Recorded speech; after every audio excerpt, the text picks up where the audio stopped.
All right, everyone. Next project, I'm gonna make a table. Here we go.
All right, we're back to my home shop. This is the top. It is about 7 foot long, around 2 inches thick, and various widths of boards that came out of a barn that was torn down. They said the barn was torn down about 35 years ago, and he's just had the boards stacked up in another barn on his property.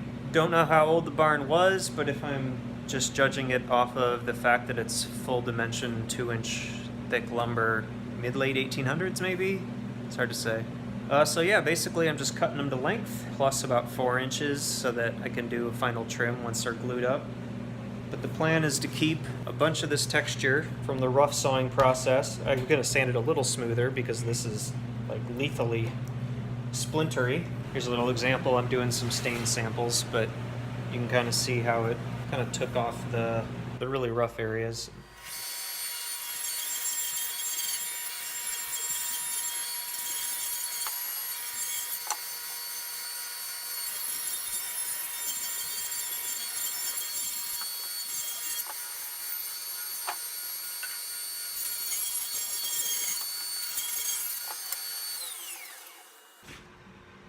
Gotta love old barnwood. Been a home to a lot of bugs over the years.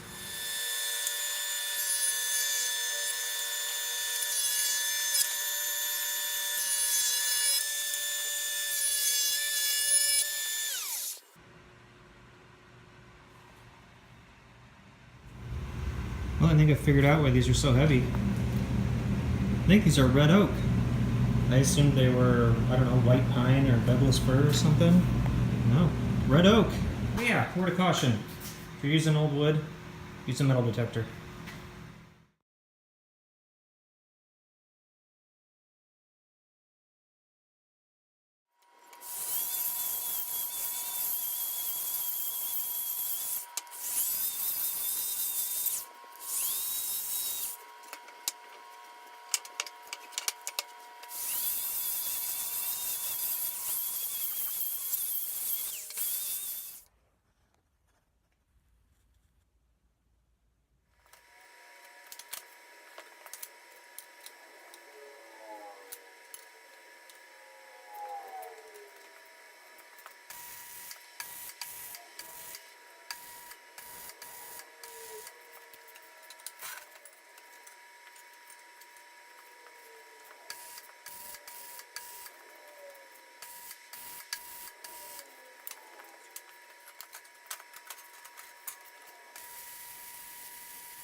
All right, I just got back from my dad's shop where I was welding on the legs. Those are just about finished, so I was about to glue up the last board for the top.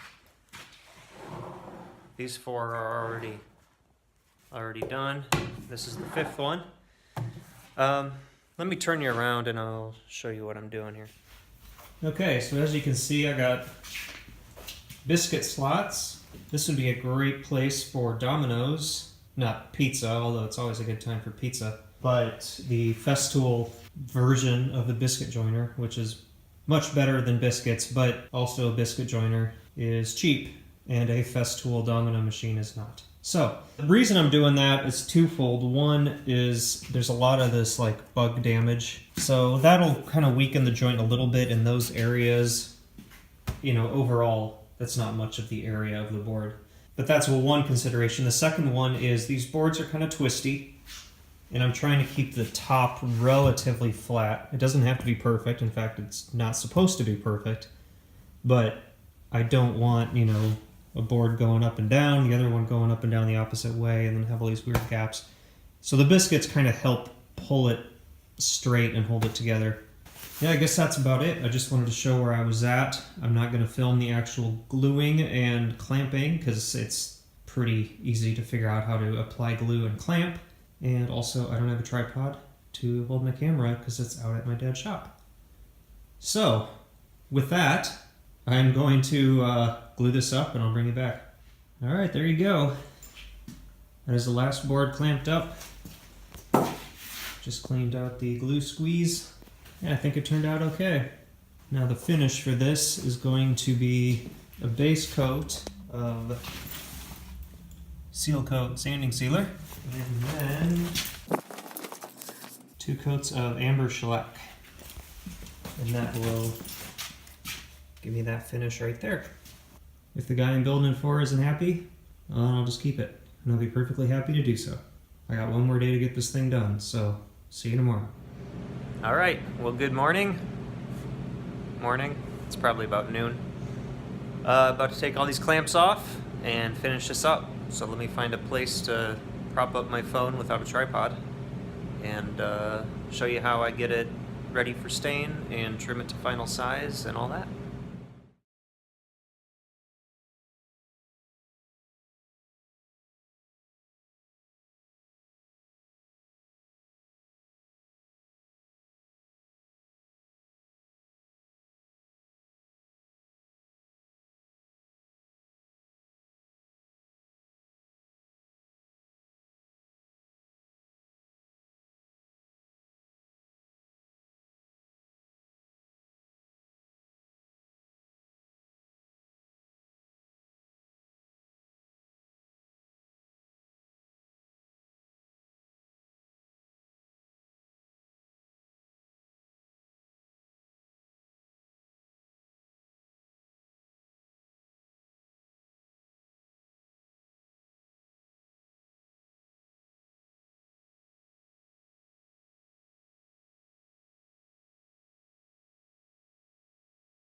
All right, I just returned for the last time, welding the legs up at my dad's shop.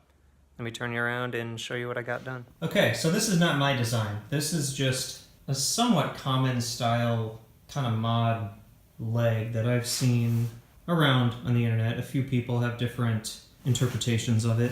When I was trying to talk to the guy that I'm building it for to come up with ideas, we were just sending a few pictures back and forth, and he really liked this one, so I just kind of copied it. Now this is 1x2 square tubing, and this is 1/4 inch by 2 flat bar, in case you want to copy it. The table, I've got the 2 coats of seal coat on the top. Right now I got it flipped upside down, and I'm marking off the locations for these mounting ears, which is just 3 pieces of plate. I'm going to put screws, holes through, And then either lag bolts or studs or something. I kind of don't want studs sticking out because you'll take this whole assembly apart to move it, and you don't want these like lethal little pokey bits sticking out so that you put it in the moving van and it scratches up your grandma's armoire or something. So I'll probably have some lag screws. So I'm going to route out these pockets, and then one more thing I'm going to do is whatever size wrench I need to remove the lag screws, I'm going to integrate a wrench into the bottom here. Seems like it'd be kind of a fun little thing, you know. You have to move and you've already packed your tools away or whatever. You know, you can look under the table and there's a wrench. So I just thought that'd be kind of fun. This is not very high tech. I just kind of tack welded in some washers and some inserts and then some feet. I think I got these feet from Axeman Surplus in Minneapolis. I think I saw them and said, hey, those will come in handy someday, and I was thinking feet for a power tool, but nope, they're going on a table, so next time I'm up there in Minneapolis, I'm going to have to grab some more. So that's where we're at. I'm going to put this on time-lapse, and I'm going to route out those pockets and figure out the wrench.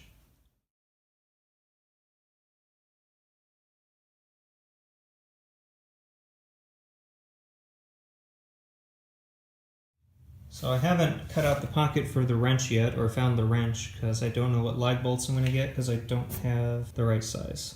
So I'm going to do a coat of the sanding sealer, and I'm going to call it a night. This is supposed to be finished by tomorrow. I just talked to the guy, and he graciously said, don't worry about it. We'll get you next week. So some of the pressure's off, but I'm still trying to get this thing done sooner than later. So time to put a seal on this and call it a night.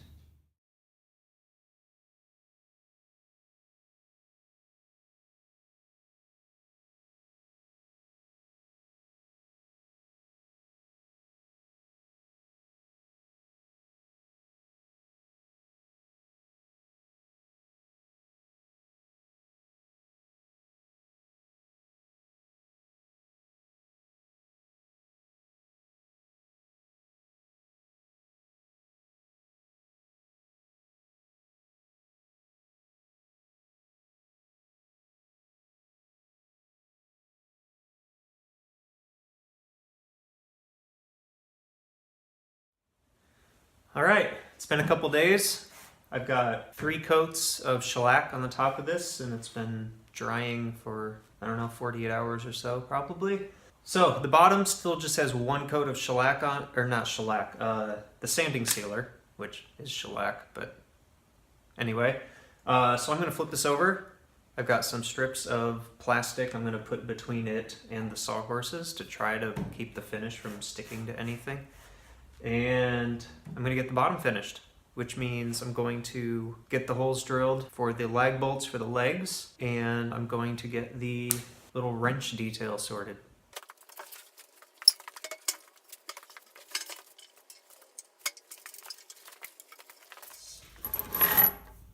Okay, here are the lag bolts that are going to be holding the legs to the table. These are 5/16 by 1.5. I've already measured the head, and I know it will take a 1/2-inch wrench. So as I mentioned before, I want to integrate a wrench into the top to go with the table. So enter. This bag is, as you know, I go to a lot of auctions, and the good stuff goes in my collection. The crappy stuff I sell. And then there's this box of stuff that's I don't really need in my collection, but I wanted to hang on to it because it's either cool or antique, or possibly could be part of a set in the future if I find more, or whatever. So I'm going to dig through here and find a 1/2-inch wrench that is cool. This one's really cool, but neither side fit. Okay, that one's 1/2-inch on one side, so that'll be a maybe. Yeah, like that. I don't need it in my collection, but that is an awesome Williams wrench. Oh, that would have been perfect, but it's 5/8. That one's also 1/2.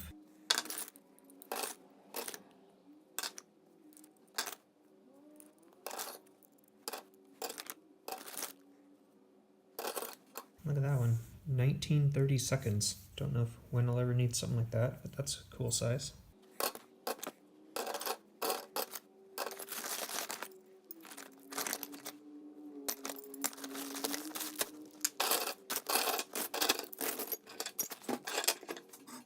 Okay, there's my options.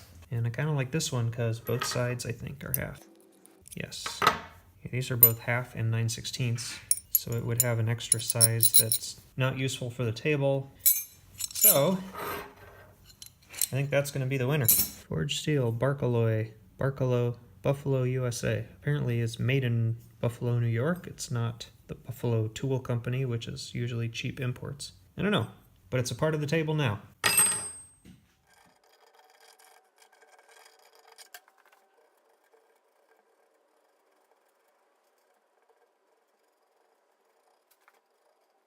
Okay, and I think I also want a routed out spot so you can grab it. So I'll just kind of eyeball that. Looking at it on the camera right now, it looks sort of phallic in an alien sort of way. All right, let me get my router.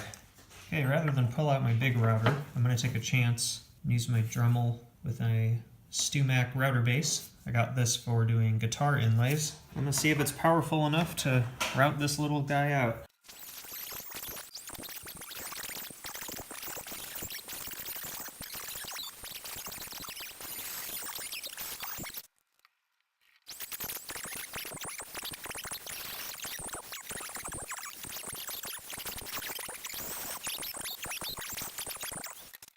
Alright, I'm going to clean that up a little more, and I'm going to have to go a little bit deeper right here. I'll just shut off the camera and do that.